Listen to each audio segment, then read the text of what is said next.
Now, as I said, this is like my house around here. So if you look over there, I got pictures of different moments, but they're more personal pictures, you know, like everyday pictures. And up there is my cat, McCavity. He couldn't come and see about y'all today, but I'm sure gonna tell you about him. Okay? I love my animals. I have 2 cats, and I do have 2 dogs, but we're gonna talk about the cats today, okay? Because they have taken over the house. And okay, I have to give you the backstory because if you speak something, it will happen. My mother always taught us that if you think it, it can happen, right? So for instance, I got 2 dogs. Let me tell you, listen, this is a talk show, right? So I'm gonna talk to you. Okay. I have 2 dogs. Well, originally, Grammy and Oscar have passed on. But anyway, I got the dog Oscar before I won the Oscar. So then I said, hold the line. Well, let me get a dog and name it Grammy, and maybe I'll win a Grammy. Child, I got the dog and named it Grammy, and then I won a Grammy.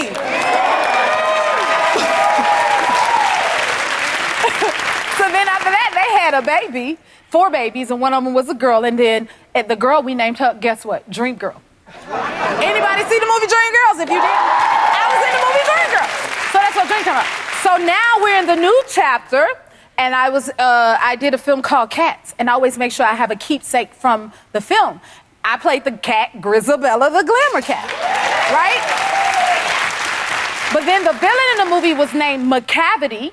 So I was like, what's gonna be my keepsake from Cats? And they're like, oh Lord, Jennifer want a cat now. So then I ended up getting 2 cats, and McCavity is one of those cats, and then Grisabella is the other cat. Now, McCavity is a little different because he's a Sphinx cat because in the movie he was the villain. So I felt like, you see him? He's strange looking, but he is the sweetest. As my mama used to say, he's so ugly, he cute, okay? So people are terrified of him because he looked different, right? But when I tell you he is the sweetest cat in the world, he thinks he's a cat, but he's not a real cat. So one time I'm at the house, I'm preparing for a trip, I'm going to travel, whatever, and I pack a lot because I told you I shop a lot. I'm in the house, I got like 11 suitcases around me. Mind you, this is only a weekend trip, okay? But you know, as mothers, we gotta be ready for any given moment. We gotta hop from work to the kids, to this, to that. So I like to be prepared for anything. So mind you, only got I need to leave at 5 o'clock. It's 4:30. I let the cats out because I like them to be free and have freedom. So I'm in the house, I'm packing my clothes. My assistant, Walter, who is very shy, he does not like attention, but he's somewhere around here. He's on his way to the house. He's like, Jennifer, you got to be ready for this flight. We got to be out this door by 5 o'clock, okay? It's 4:30. The cats are outside. I need them to hurry up and get in the house before it's time to fly out, or I won't be able to function at work because my cats that I love so much is outside. So I'm in the house running up my stuff. Mind you, all 11 suitcases are open. Grisabella the cat comes in on time. So I'm like, let me put her in the garage to make sure that's where they live. I ain't just throwing them in the garage, okay? That's their house. So I put Grisabella is safe in the garage. Whereas McCavity is now 4:45. Oh my God, McCavity isn't in the house. All of a sudden, McCavity comes in the house. I see him, I run to the steps. McCavity got a whole chipmunk with him.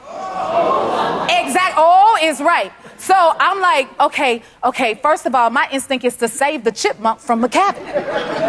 So I'm like, okay. So I'm chasing McCavity away to get away from the chipmunk. Next you know, we're on the steps. Next you know, I'm chasing him one direction to free the chipmunk. I'm telling the chipmunk, run chipmunk, run chipmunk. So the chipmunk goes running, and I mean, that baby leaped from them steps. He was running for his dear life. So I'm focused on the cat, McCavity, which means I ain't paid no attention to where this chipmunk done went off to.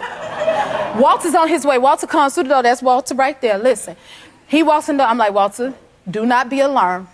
There's a chipmunk in the house, and I have no idea where this chipmunk went, so don't let it scare you. So anyway, we pack up. Mind you, it's 5 o'clock. 5 o'clock, y'all, in Chicago. We get to the airport. We fly all the way to wherever I'm supposed to be. At this point, I don't even remember. We get in the hotel. I'm laid across the bed with my good blanket, just like this, looking at Walter while he helped unpacking the clothes. And Walter is very non-expressive. And eventually, if you watch this show long enough, you're going to know everything is like, okay, yes, boss lady. No, what you want to eat? So all of a sudden, Walter's face is like, oh my God. And I'm like, what is wrong, friend? I look up, y'all, the chipmunk come flying out the suitcase. Over my head. All I could see is through the side of my eye. I got to go. You hollering? I'm not looking back. We just got to go. My hotel room was so freaking beautiful. Y'all, it was beautiful. It had a patio. You could go out on the back. I had like a whole apartment. Why the chipmunk end up with the whole hotel room? And I ended up downstairs, probably in the basement, until they was able to remove the chipmunk from my room. And I'm like, don't kill a chipmunk. I threw him nuts out and food out. Anyway, that chipmunk is still, where is it, Texas? Dallas. Dallas, Texas. So if you ever get there, I renamed that. So like I named Oscar and Grammy, guess what I named that chipmunk? Tony. So if you see Tony, you let him know Jennifer looking for him, okay? If you like this video, smash that like button and subscribe to the Jennifer Hudson Show YouTube channel. Check your local listings or visit jenniferhudsonshow.com to see when you can watch full episodes in your area. And don't forget to sign up for the newsletter.